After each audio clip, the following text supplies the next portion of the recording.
Well, here we are. We're hitting the road again. This is part 2, but today is proposal review and submission. Thank you for sharing what unit or department you're coming from. Who you have today? You have me. I'm Catherine O'Hare, and my trusty teammate, Shannon Irie. We are training and information coordinators at the Office of Sponsored Programs. Both of us have worked in central office in various roles and in a department at different places in the life cycle. So that's our tag team. Anything else you want to add, Shannon? Just the pre and post award did both of them for about 14 years in a department. So have more years out in the department still than I do in the central office. So that's my perspective. So Katie. Hi, everybody. My name is Katie McGurr, and I am a research administrator for Team 6 here in OSP. My team supports the College of Health and Human Sciences, the Natural Resource Ecology Lab, Ecosystem Science and Sustainability, the Veterinary Diagnostic Lab, Electrical and Computer Engineering, the Division of University Operations, and a handful of other smaller units across campus. As an RA, I work mainly on the pre-award side, reviewing and submitting proposals. However, I do assist PIs with modifications, amendments, prior approvals, and no-cost extensions on awarded projects. I do come to OSP from the department side, so I have been on the researcher end of things. So I do have that perspective as well. And here's our roadmap. These are just some of the frequently asked questions that we see at this stage. So we'll hear about this whole series is based off the life cycle. That's the first sign that we have. What is involved in proposal review and submission? Who is doing what? Why is compliance a part here? How are we going to use Koali? What is Koali if you haven't heard of it yet? Some best practices, IDC, what is that? And how do I reach out to anyone? If there are any other questions that aren't on here that you want to make sure get addressed today, drop them in the chat right now.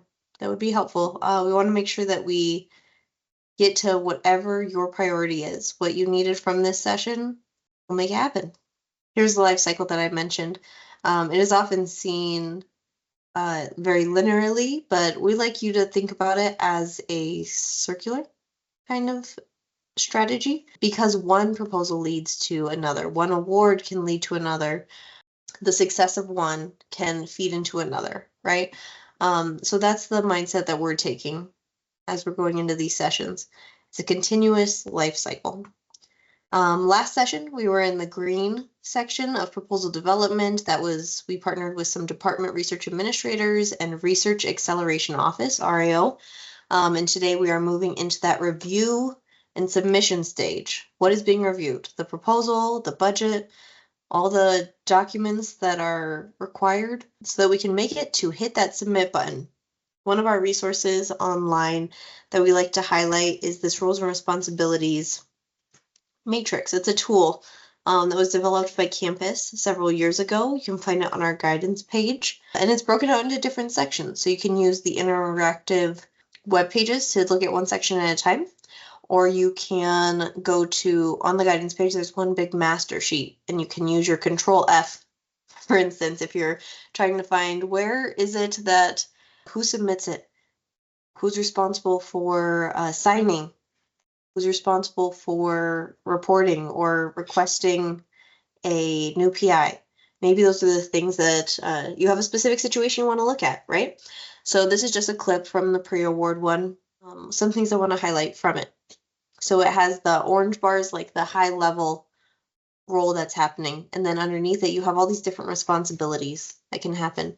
So for instance, creating, routing, certifying in KR, that's quality research, that sits with the PI and the unit to kick it off and send it over to OSP so that we can make sure all the pieces are into place and the final elements are ready for submission. An interesting part we see over here in the middle section of proposal submission, getting it out the door. I like that.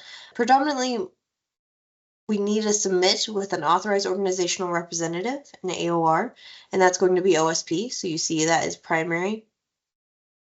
And then there are a few sponsors that have specific roles and will have us, if AOR submission is not required, the PI may have to submit, but we still need the assistance of OSP to say, yes, these are final, they are approved. So those are a little finicky. But what you'll notice from last session, all the primaries were over here in principal investigators and departments, units, and colleges. And we're seeing a shift towards the OSP column today in that partnership. So that's why we have Katie with us. I mentioned some DRAs that we worked with last time. And this relationship that we are working on it usually goes this way, right? Side to side. The boots on the ground is working directly in the college, in the unit. And then OSP can seem a little disconnected. Sometimes we leap over and communicate with each other. But we're trying to keep the communication lines open. And then one of the other aspects that we need to worry about at this proposal review and submission stage are the compliance offices that we partner with.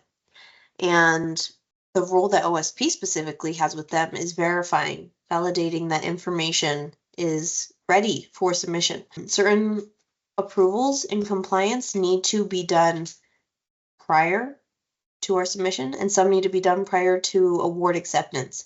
So what are those different types of compliance that make this work? Oh, and also most of the things that are being requested from the compliance offices, those requests are going directly to the PI or the team to make sure everything is in place and documented. We'd like you to be aware every proposal does have compliance, and we need to remain in compliance, right? With the funders that we have, we're going to look at what are those different aspects of safety and compliance. These are some of the offices that we partner with, right? One of the big ones is ORC, Office of Research, Collaboration, and Compliance.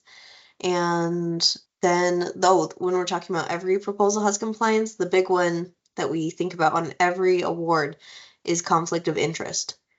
It is required for everyone working in sponsored programs, even OSP people.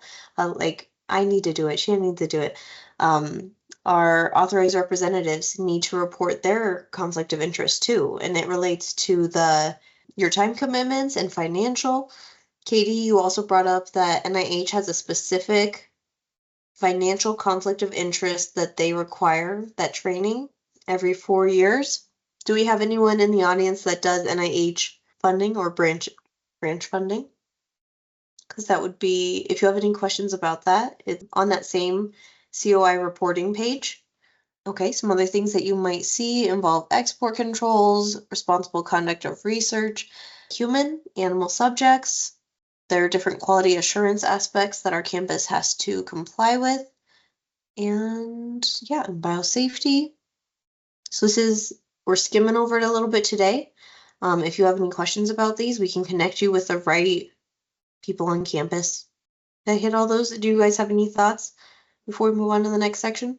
My only thought was just making sure that everyone understands that we are unable to submit a proposal if someone has not updated their conflict of interest or have a recent conflict of interest at least submitted.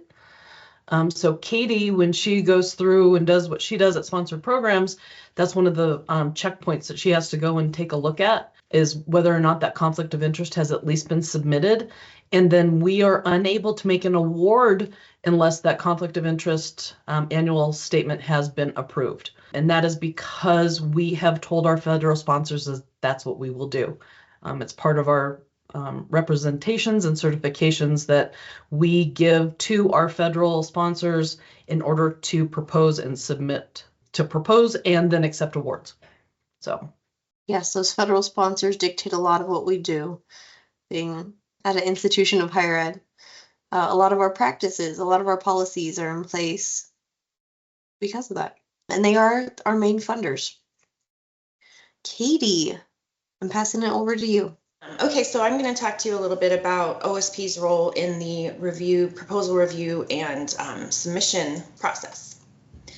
So as a reminder from session 1, the general proposal documents you will need to include are a project narrative or scope of work, a detailed budget, and a detailed budget justification that matches that budget.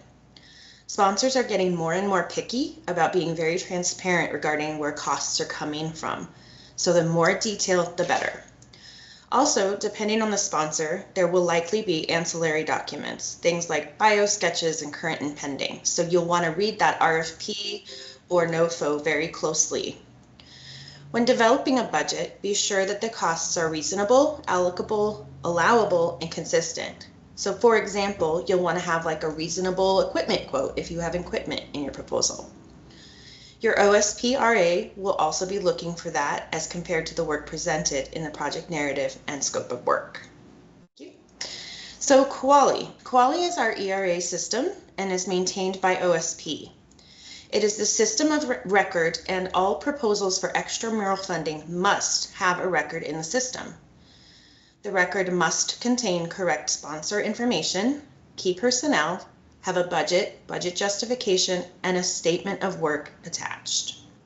So we have our first poll, and it's rate your experience level with quality research proposal development. So that is our submission, our internal submission system, and we'll have you answer that. So it looks like the vast majority of people, so we have 13 responses, which is most everyone who's here, so thank you. And it looks like 69% of you say I've been in the system a few times. There's the very experienced 15%, and then the other 15% is what is QALY? So Katie, there's your audience. Okay, thank you. And just a fun fact, the word QALY means wok in Malaysian. So if you think about a wok, it's a big pot where everything for a dish is cooked together, right? So QALY is our one-stop shop for research administration tools and systems. Why do we use QALY Research Proposal Development, or KRPD? Using KRPD to develop a proposal saves time by capturing all parts of a proposal in one spot. KRPD is connected to other university systems, so we have accurate information on employee salaries and current and IDC fringe rates. Using QALY at proposal stage will also save time at award stage because all of the information needed will be there for the person setting up that award. Using KRPD to capture all extramural funding is required. OSP's policy is that the development of a KRPD record is required prior to submitting proposals. So you'll want to work with your department level research administrator to start on the development of a KRPD record for any new grant submissions. If you do not have a department level research administrator, please reach out to your designated team RA. Like I said, I'm team 6. And so we have 5 other teams with RAs, and you can find that information on the OSP website. Okay, so now we're going to do a little demo. I want to show you what KRPD looks like. So while we're getting that pulled up, we had a comment in the chat about the fact that they've spent time, that this person has spent time with QALY Financial, so KFS, but hasn't been in KRPD yet. So they are 2 very separate systems. They do speak to each other in some of the modules that we have for QALY research, but they are 2 very separate. And yes, we have the whole QALY suite for the research side, and then we also have the KFS for purchasing and etc. And Katie is going to be doing a quick demo of what QALY research looks like. So I'm not really going to show you how to use it. There's all sorts of resources out there to help you with that. And some of you may not use it. You're going to rely on your department research administrator. But I do want to show you what it captures. So this is our main proposal page. You can see we capture what kind of proposal it is. So is it is it resubmission? Is it supplemental additional funding? That kind of thing. What activity type? Is it research? Is it other sponsored activities? That kind of stuff. We capture the period of performance, or POP as we call it, the project title, and then the sponsor. And so sometimes we have a direct sponsor, and then sometimes we have a prime sponsor with what we call a pass-through entity. So let's say maybe you're working with another university to submit to NIH, and they're going to be that pass-through entity, and so we're a sub-award of theirs. So that's that lingo that we use. Prime sponsor would be NIH, the pass-through entity would be the other university whom we are a subaward to. So as Kat mentioned, sometimes OSP submits and sometimes the department can submit. So here we capture that information and how it's submitted. So in this one, in my little proposal here, it's going to be submitted to NSF under research.gov, which is an OSP role. Then we also include all of the sponsor information. So when is it due? Is it a hard deadline or is it a soft deadline? Hard deadline would be receipt. Soft deadline would be target. Then we ask that you include the opportunity ID and title and field of research. And that's just for gathering information purposes. Then we ask you to include, any key personnel. So definitely the principal investigator here and any co-Is that would be included. You would include here under key personnel. And that is what triggers us RAs to know whose COI to check. Oh, looks like I need to update my COI according to this. That's kind of funny. So Katie can't submit her proposal. I can't now. Actually, I just recently did it, so that's probably because it's the sandbox. So. Yep. The sandbox environment only gets updated every once in a while, and you can tell that you're in the sandbox environment by that gold banner up top. And this is a really great place to go and learn if anyone is interested in going and learning. You can't break anything, but it's just a great place, especially if you don't have a departmental person and you're going to be a PI who's going to be doing this yourself. It's a great place to go learn how to put what fields have to be filled in and also how to do the budgeting. Okay. Then we have this questionnaire. Okay. Some departments will say, okay, when the PI comes to me with a new proposal idea, then they have the PI go in and complete this questionnaire. Some departments just complete it for the PI. So you may or may not be asked to complete this questionnaire. And it includes things like, are there guidelines? What space or facilities on campus will you need? Is there equipment fab included? Any core facilities that you're going to use? This is where, we ask if it's clinical or a clinical trial or not. Is it going to include international research or export controls and CUI or other classified information? Because if you answer yes to any of these things, then it triggers other questions that you have to answer and things that us OSP RAs look for and make note of, so that at time of the award, the senior RA knows that they need to look for these things in the contract. So important thing to do there. Then we also capture any compliance. So human subjects, IACUC, anything like that would be included here.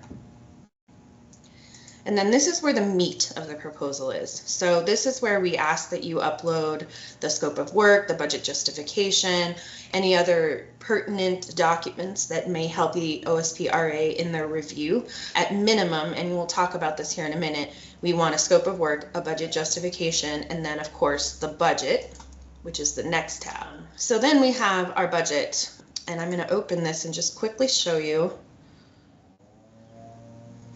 Here we have it's loaded with the accurate rates for fringe and IDC. However, these can be changed if, for example, the solicitation limits FNA rates. So these can be updated, but they do by default go to what our current rates are. And then we assign project personnel to different periods of the budget, right? So here I'm the only person in this project, right? We include me and then we assign me to the whole project, the whole period of performance, or POP, as I described earlier. And then of course non-personnel costs, things like materials and supplies, travel, equipment, subawards, tuition, GRAs, other things like that would be included. Tuition for GRAs, excuse me, GRAs would go under personnel. Some people use the subaward tab. Most of the people I work with don't. They just upload all the subaward documents to the actual attachment section, but it is an option. Other things that we need to have included before it fully routes is a brief synopsis and a research type. So That needs to be included before it gets routed. It won't route without it. And this is just used for capturing information about what kind of research is being done at CSU. Once this is reviewed and approved, then I let the DRA or the pre-award support person know that it's ready, and then they can hit summary or submit or include and put it into routing, which then it goes through a series of people to approve the record, and the PI is going to be one of those people. But that's about it. I just wanted you guys to see what kind of things we capture in KRPD and just get a little familiar with it. But as Shannon said, this sandbox environment is actually really, a nice way to just play around with it, because you can't hurt anything. It doesn't, coagulate with all of our other actual research projects or proposals going on. So if you're interested in playing around with that, it's there for you. So we put in the chat the link to the resources for learning about quality research and how to use it. There's a bunch of user manuals, videos, etc., for you to be able to go and use in order to learn how to use quality research if you need to. And Kat said, are there any questions about quality research at this point in time? Okay. That was a good overview, Katie. Thank you. Welcome. Making that cute little proposal for us. I was trying to be very generic, so. All right, so let's talk a little bit more about the whole proposal development and submission process. So you've identified an opportunity you want to apply to. You have an idea of what the project looks like. So what are your next steps? So you're going to want to work with your department RA or pre-award support person. Different people use different terms to develop that KRPD record. At the very least, at this step, you need a budget narrative, and a scope of work. Then you're going to start working on the proposal narrative and required attachments by the RFP. You're going to want to finalize and gather key personnel documents like bio sketches, current and pending, synergistic activities. Starting this step early is especially important if the project includes multiple PIs and subawards. So some departments have a pre-award team that then they take the proposal and send it to a proposal review group at the college level. So you have the pre-award person and then yet another group of people reviewing this before sending it on to OSP, okay? Not every department has that, or not every college has that, but if your college does have that, it is an extra step in the review process. They do have their own rules about timing of submissions. So if that is part of your college or department, make sure that you know what those rules are. You'll definitely want to consider this into your timeline. Large portals that we use often for sponsors like NIH and NSF, we are already registered for at CSU. However, smaller funders, as Kat mentioned, there's some unique funders out there, may have their own portal that we are not registered for. So identifying and registering for such portals will need to be done early in the proposal development process because they may require multiple steps to registration.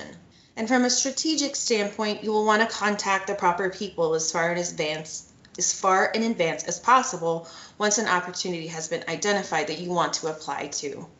This includes your department pre-award support person, the OSP contact at any sub-award institutions, and potentially your department head/dean if things like cost share are required or involved. I cannot stress enough how important it is to read and reread the Notice of Funding Opportunity, or the NOFO, also sometimes referred to as RFPs or RFAs. When I worked on the department side and I was beginning the grant writing process, I would review the NOFO multiple times, highlighting important dates and documents, etc. Also, I found making a checklist and timeline for getting all of the items pulled together very helpful in keeping the team on the same page. This is especially important when there are multiple BIs and subawards involved. Other items to look for in that NOFO include, but are not limited to, is the NOFO current? Sometimes a sponsor makes amendments to the NOFO, so you want to be sure you're using the latest version. Deadlines. Does the sponsor require a letter of intent, a pre-proposal? Does a full application require an invite? Sometimes there are multiple steps of submission for one proposal opportunity. Institution and PI eligibility. Are CSU and the PI eligible to apply for this opportunity? Are there any limitations on who is eligible to apply? The NOFO might include limited submission information, and in that case, you're going to want to work with the Research Acceleration Office. Obviously, required documents and design elements like font size, and of course, budget limitations like FNA limits, cost share, and allowable direct costs.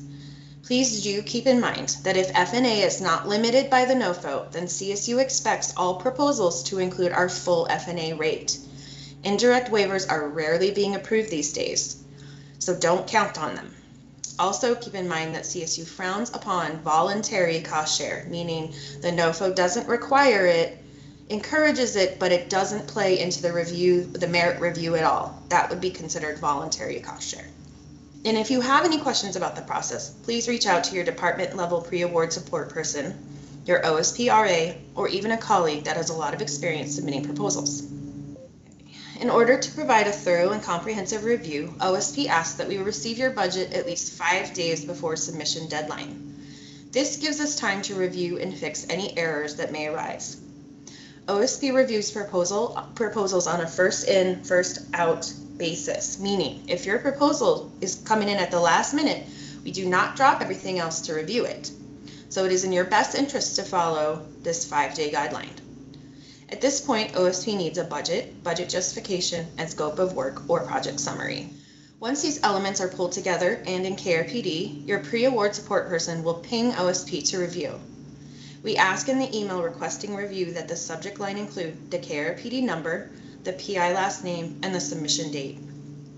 While waiting on the OSP review, you should then be finalizing the project narrative and pulling together all of the other essential documents for submission. For example, biosketches, current and pending, data monitoring storage plan, mentoring plan, facilities and other resources, etc. So 3 business days. OSP requires that at least 3 business days prior to submission, all errors have been fixed in the KRPD record, it has been approved by the OSP RA, and is submitted into routing. Remember that more time may be needed if the proposal is complex, if there are international partners included, if there are subawards included, if the project contains multiple PIs, if the sponsors or portals are unique, or if the proposal includes CUI or export controls. From a strategic standpoint, you should be double checking the solicitation and proofreading all of your documents at this point.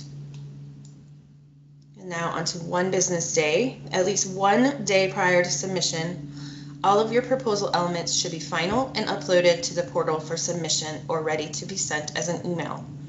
And be available in case there are last minute issues or questions, and stop changing the application and be ready to hit the submit button.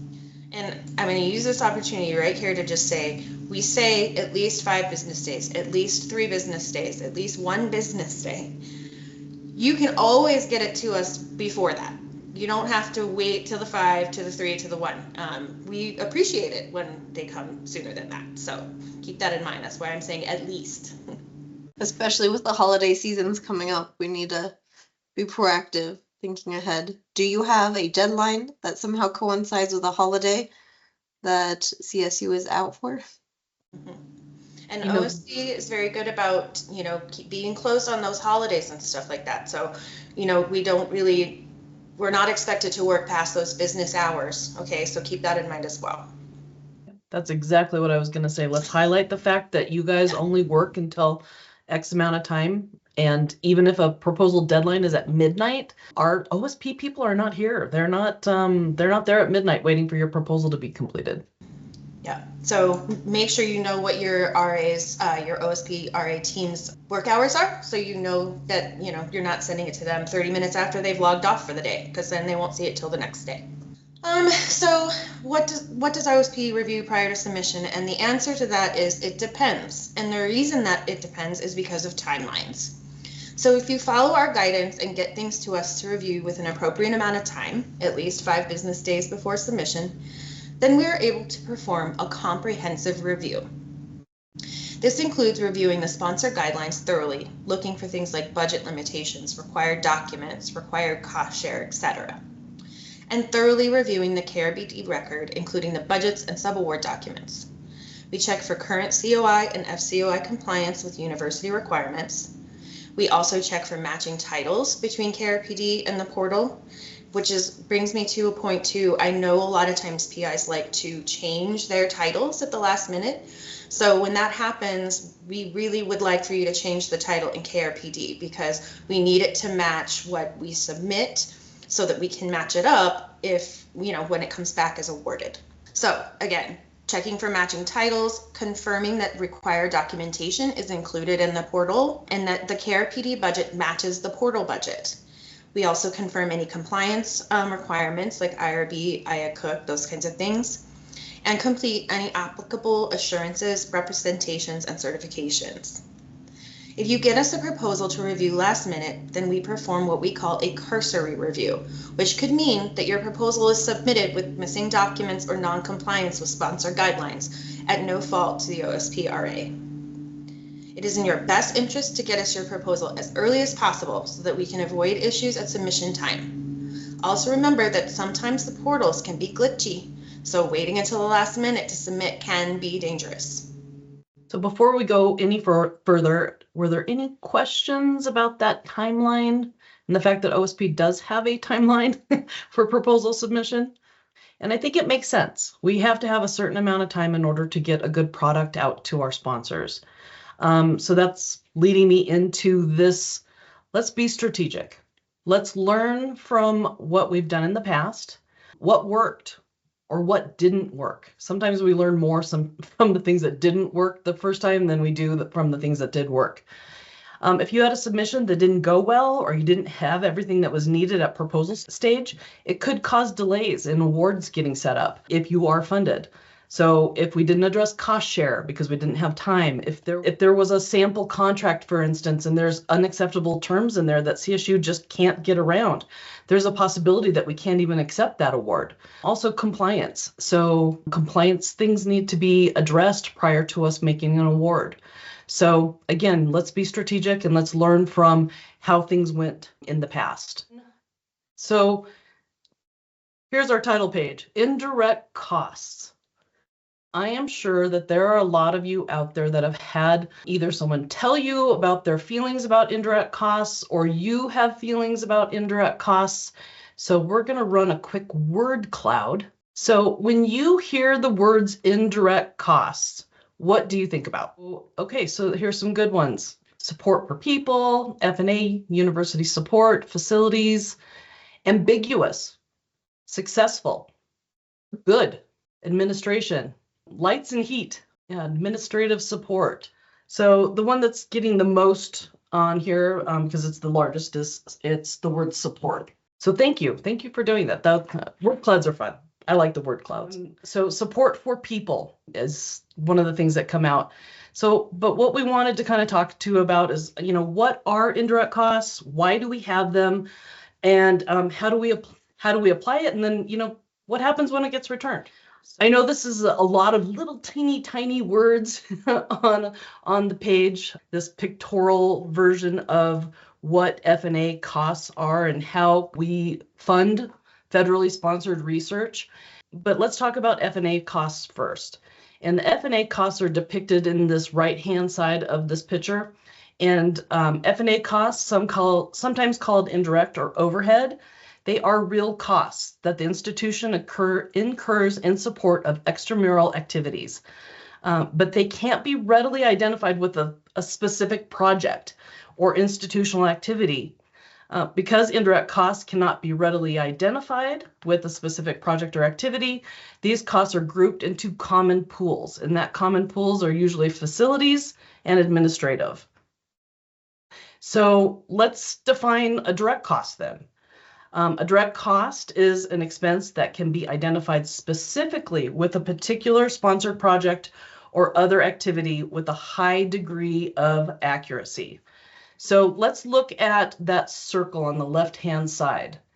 Direct costs can be things like salaries and wages for the PIs and the researchers, the fringe benefits that are also then associated with them.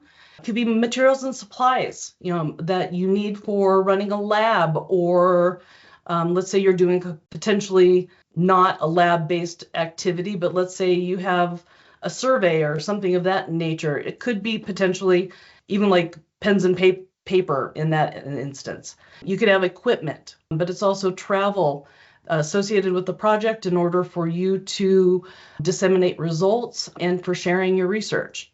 And then this can also be subawards and contractors. So let's shift back over to this right-hand side, and things that are captured with F&A are going to be upkeep for the building and spaces. It could be interest on buildings. It can be the personnel that are in those buildings that aren't directly associated with your project. And sometimes that could be like your DRA in your unit, or other centralized units on campus. It can also be the radiation and chemical safety and other compliance. So IACUC and IRB, we can get all of those compliance areas built up.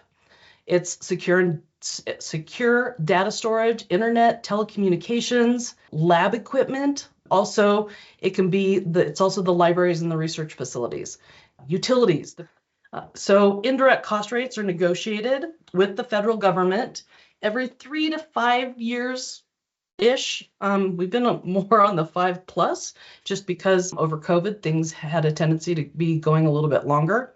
There are 2 main federal cognizant agencies that institutes of higher education will negotiate their rates with. The Department of Health and Human Services is one, so DHHS, and the Office of Naval Research, or ONR.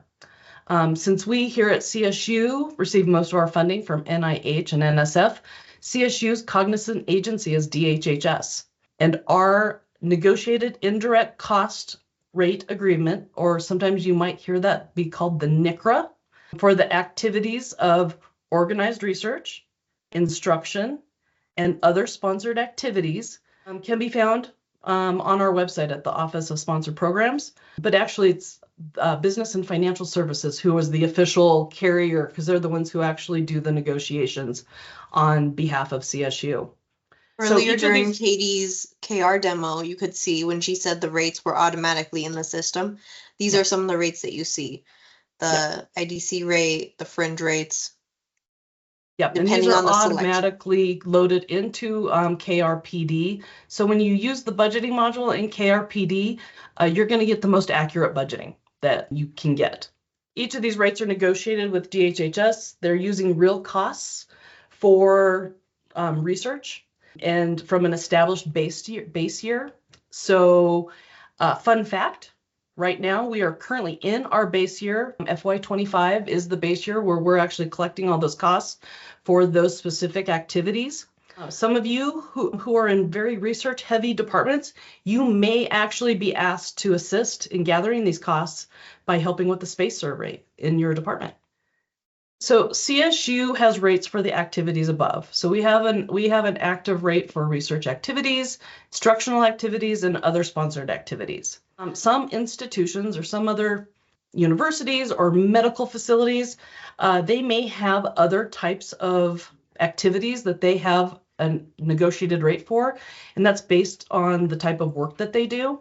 So for instance, some have a negotiated rate for clinical trials because they're performing that work regularly. CSU does not have a negotiated rate for clinical trials because we're not in that space as much as other institutions are.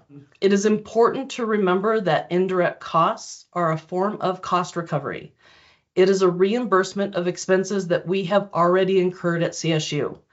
And what that means is that we have already built up these offices. We are continually in compliance, and we're have all of these institutions in place at CSU even before you ever submit a proposal or are awarded. So we're being reimbursed after the fact for a lot of the things that we do here at CSU. CSU spends a lot of money to offer its services. We build, we rent and maintain buildings and equipment. We hire administrative staff to process payroll and monitor sponsored projects and provide telephone service, IT infrastructure, utilities, etc. And these costs are a fact. They're not fiction. They are real.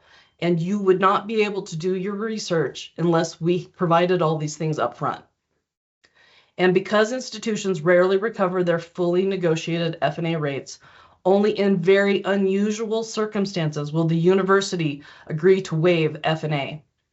Waivers must be justified at pre-award or at the budgeting stage by the PI and approved by their department head, their dean of their college, and the vice president for research. The request and approval must be done before the budget and proposal are submitted to the sponsor. So then the question comes, when we recover the F&A from our sponsors, what happens? So the example is that, let's say we're talking about a research project for organized research. That indirect cost rate currently is 54%. So for every $1 that we spend in direct costs for that project, we will receive an additional 54 cents from the sponsor. That 54 cents will go into a centralized pool, and then it is distributed in the percentages that are here on this pie graph. As you can see, the university as a whole, just kind of CSU, takes about a cut of about 51%, and that's to pay for all those things that we've been talking about, buildings, utilities, administrative things, etc., that the university provides your unit and to you when you do research. About 35.25% of that will go back to the college that is associated with that award. And every college has a different method of distributing it then, either to the departments or keeping it at the college level. But a lot of times some PIs will get a little bit of a return of indirect costs. The other thing that's important to understand is that when we get indirect costs here in FY25, no one is getting anything back until the next fiscal year. So everything is done in arrears.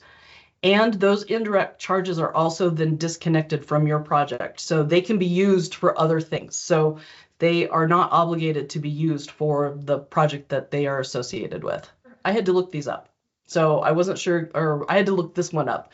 But RBRF, which is 4% of what gets of this return, is the Research Building Revolving Fund.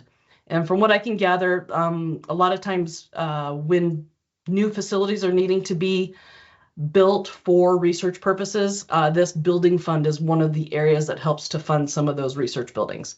PRSE is Programs for Research and Scholarly Excellence, and that is funding a lot of times grad students or and I'm not sure if undergrads or not, so I'm not going to say that, but I do know that I've had some grad students, myself in my department, who receive PRSE funds for doing specific research activities.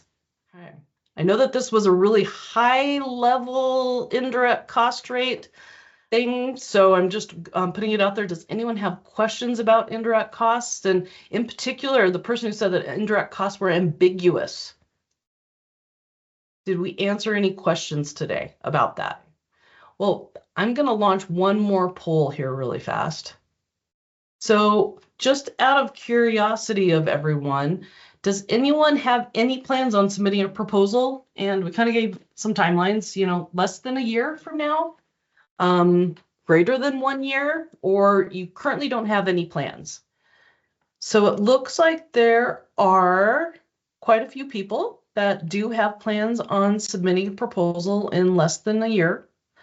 But there's also those of you who have no plans yet for submitting proposals, which is fine. That's why we're doing this, is to give people the opportunity to see what the proposal submission timeline and how it needs to be done, so that you can do this in a successful way for you, so that you know that we're here. And that brings me to, who do I contact?